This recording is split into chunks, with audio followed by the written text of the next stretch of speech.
soul friends, to our Facebook knowings. I wanted to thank you all for the brilliant questions that you've sent to us. And though, of course, I can't answer all of them, I wanted you to know that I do see them all. And I'm sending you great love and the most radiant light.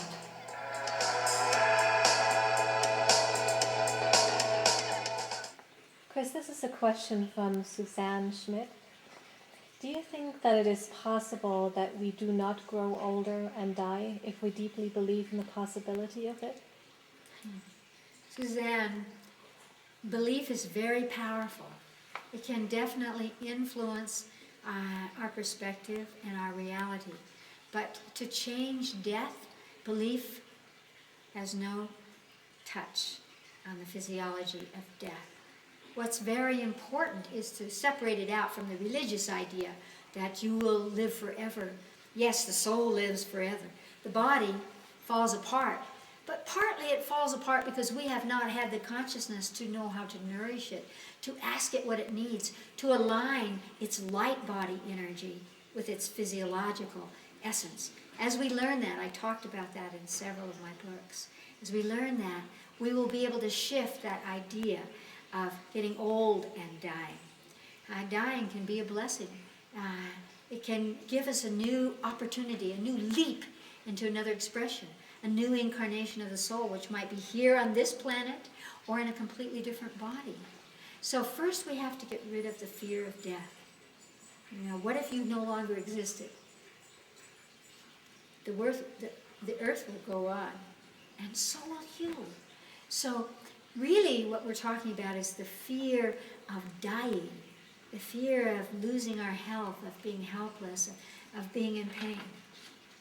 So we want to release that. And in today's world, it's such an inspiration because we have ways now to use our own stem cells to rejuvenate our organs, to rejuvenate our bodies. So in the next 20 years, in terms of aging, it will all be gone.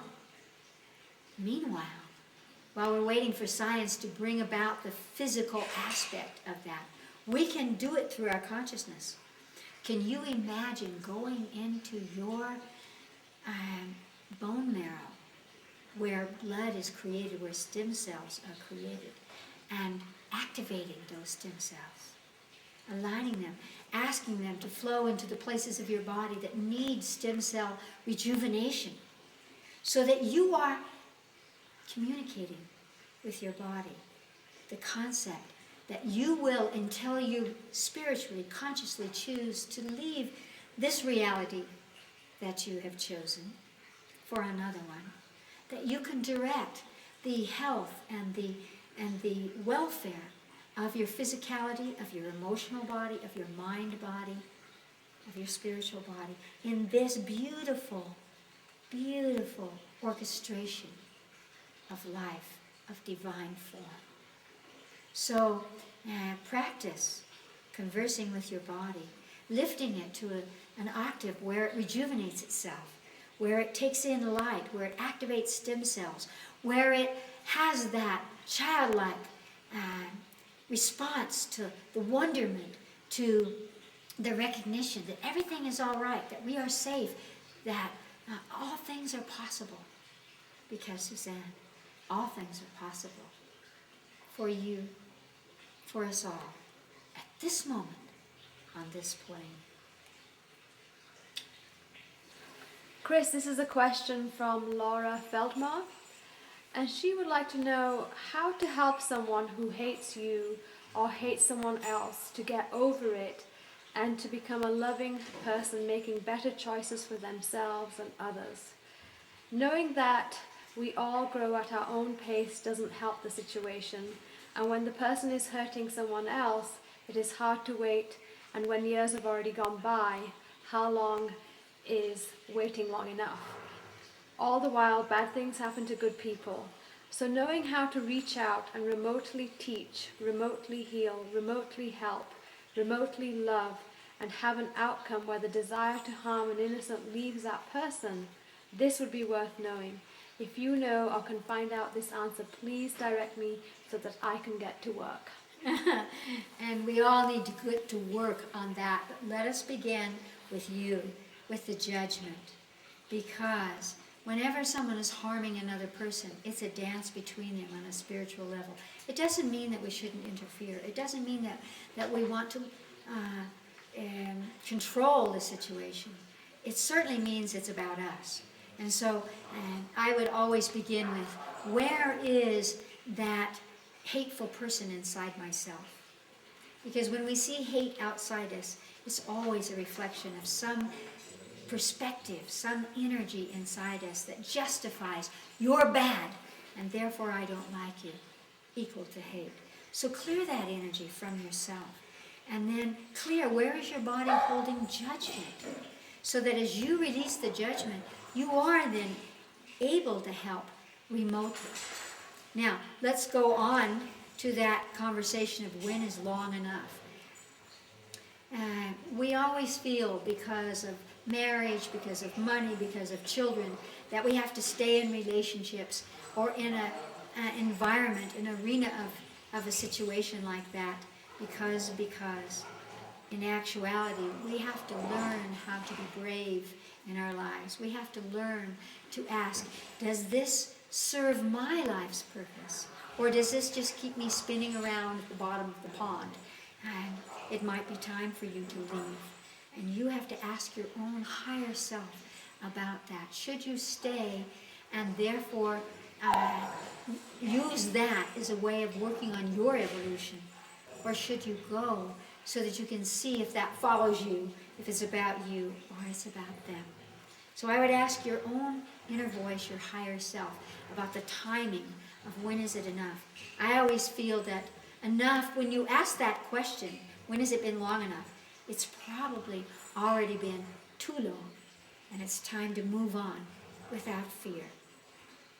Now, I love that you mentioned that aspect of being able to help somebody remotely, because that's where you can work spiritually.